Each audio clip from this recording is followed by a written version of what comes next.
Yesu ntabwo yakwanga nugura umunyabyaha, niwe nshuti ihebuje, ntazanga kukwakira.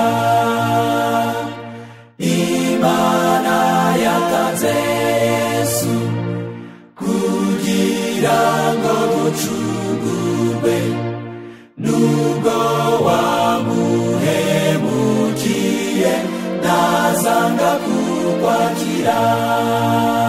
Nubwo umugayisha ntazakwirengagiza, niwe nzira n'umucyo, ntazanga kukwakira. Azagusenda w'ibyaha maze usigara utunganye, azagukiza urupfu ntabwo azakwirengagiza.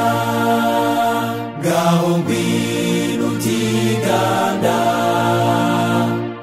ntazanga kukwakira.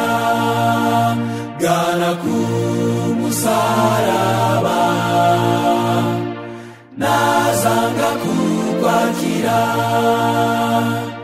Numara gusanga Yesu ntuzasubira mu byaha, ngwino uhabwe ubugingo butagira iherezo.